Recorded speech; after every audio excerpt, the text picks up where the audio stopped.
예, 안녕하세요. 선생님들 반갑습니다. 예, 네. 건국대 서사와 문학치료연구소에서 공부하고 있는 김정은이고요. 상호문화교양대학에서 이야기와 인간관계 강의를 하고 있습니다.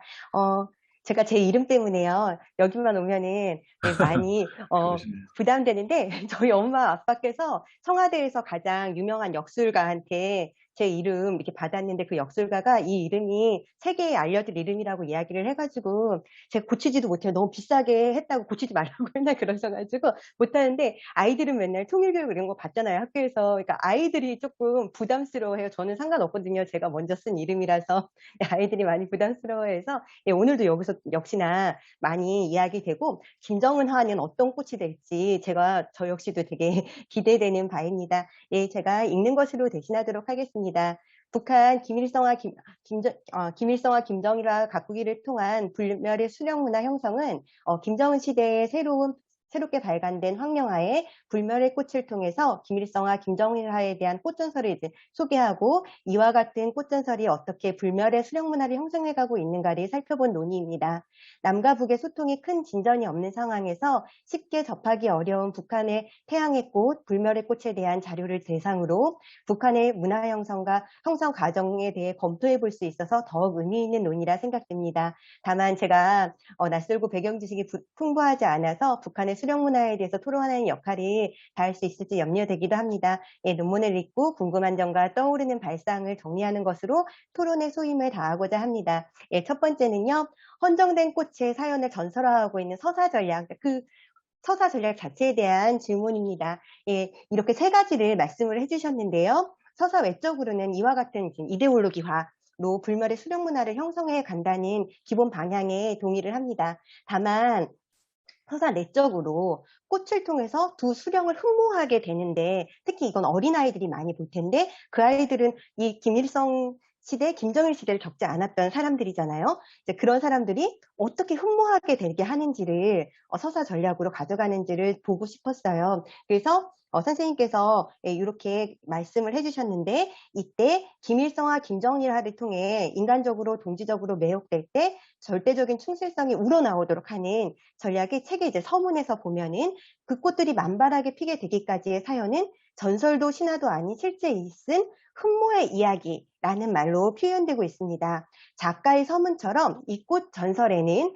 수령을 흠모하게 된 해외 사람들이 이 꽃을 어떻게 헌정하게 되었고 그 꽃이 인민들의 삶과 어떻게 동고동락할 수 있었는지에 대한 서사 전력으로 구성되어 있다고 보여집니다. 선생님께서 서사 내적으로 이 꽃 전설을 듣고 인민들이 감동해서 수령을 흠모하게 되는 지점은 이데올로기 말고서 서사 내적으로 뭐가 동해야 되잖아요. 그 전략은 어디에 있다고 생각하시는지 듣고 싶었고요. 예, 두 번째로 3-2장을 보면 수령에 대한 그리움을 영생으로 승화한다는 논의를 무속신화 중 서촌꽃밭의 꽃이 가진 환생과 원형성을 연결하고 계세요. 김일성과 김정일화의 꽃을 통해 두 수령에 대한 불멸의 문화를 형성하는 것이 2003 무가의 영생불사를 기원하는 의식으로 볼 수 있을지는 논의가 더 되어야 될 것 같은데 저는 사실 선생님께서 논의에서 언급하셨지만 이걸 꽃피우기 화소하고 더 연결될 수 있을 거라는 생각이 더 많이 들었어요. 그래서 서촌꽃밭보다 미륵과 석가의 꽃피우기, 저승할망과 삼승할망의 이제 꽃피우기 경쟁, 그 태도가 보구루 식물원의 원장과 이제 원예가들, 그 다음에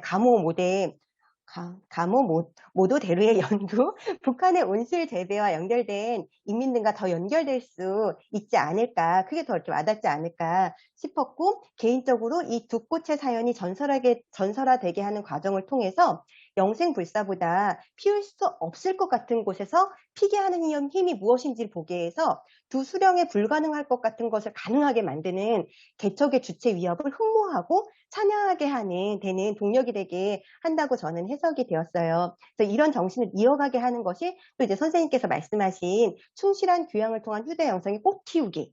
우리도 이제 이렇게 개척하면서 가는 거야. 라고 고무되고 있는 것은 아닐까 생각이 되었습니다. 예, 마지막으로 김일성과 김정일화 그냥 꽃 상징에 대한 질문이에요. 꽃은 서사는 물론 부터 현대시까지 요즘 뭐 요번엔 미나리도 전 되게 재밌게 봤었는데 하여간 이 식물은 되게 중요한 상징으로 많이 얘기되는데 공통된 민족적 상징이 있고 이 이제 작가와 뭐 이제 시대에 따른 개별적 상징으로 다양한 의미를 도출해낼 수 있는데 공통적 상징은 1장에서 밝히고 계시듯이 피고지기를 반복하는 영원한 생명성이지만 득꽃 전설이 이제 황영화라는 이 작가가 정리한 서사에 의해 조금 상이하게 또 그 상징성이 달라질 수 있는 지점이 있는 것 같습니다. 그래서 김일성화는 북한에서 그동안 이어온 붉은 꽃의 상징, 아주 붉은 꽃에 대한 그런 혁명에 대한 그런 게 있잖아요. 상징과 이어지면서 기후가 맞지 않은 토양에서 온실을 통해 키워내 가는 과정에서 혁명할 때의 그런 태양과 같은 뜨거운 열정과 존경을 상징하고 있다면 김정일화는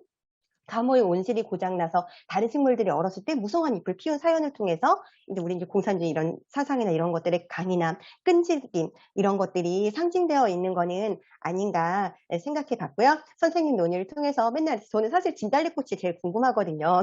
그게 맨날 흔드니까 이런 것들을 전설은 없는지 그리고 이게 이제 무속의뢰에서 지화, 종이 꽃이라고 이야기를 하거든요. 무속의뢰가 있을 때 늘 이렇게 꽃 만들잖아요. 그 꽃, 물론 요즘에 부처님 오신 날도 연꽃 이렇게 만들지만, 그렇게 상징되었던 연결되는 지점이 있는 건 아닌지, 여기선 다 논의할 수는 없지만, 선생님을 통해서 그런 것들이 더 많이 궁금하기도 했었고, 예, 이런 거에 관심을 가지게 되었습니다. 예, 좋은 논의 감사드립니다. 예, 공유를 그럼 답변 끌게요. 뭐 간략하게 좀 해주시죠. 네, 뭐 자세하게 토론 좀 써주셔가지고요. 하여튼 우리가 뭐 일목요연하게 볼 수가 있었습니다. 네. 김정희 선생님의 토론을 통해서 제가 이제 수정해야 될 부분을 많이 알게 되었고요.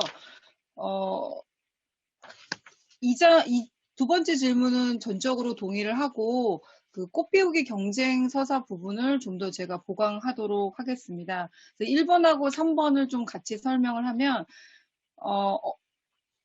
김일성과 김정일을 겪지않은 그런 김정은 시대의 아이들, 새 세대의 그런 아이들이 어떻게 이걸 흠모하면서 될 것인가. 근데 이제 아이들은 어렸을 때부터 김일성, 김정은에 대한 사상을 엄청나게 많이 교육을 받고 그것을 토대로 이제 가고 있기 때문에 서사 내적인 전략은 제가 볼 때는 없는 것 같고요. 서사 전략보다는 오히려 자기네들이 공고하게 만든 그 체제를 수용하게 만드는 그 서사를 실제 현실에 대입해서 꽃을 가꾸는 과정을 통해서 그것을 실천하고 뭔가 체험하게 되는 이런 것들로 현실화시키는 것이라고 지금은 이해를 하고 있고요. 서사 내적인 의미에 대해서는 제가 더 탐구해 보도록 하겠습니다. 너무 감사합니다.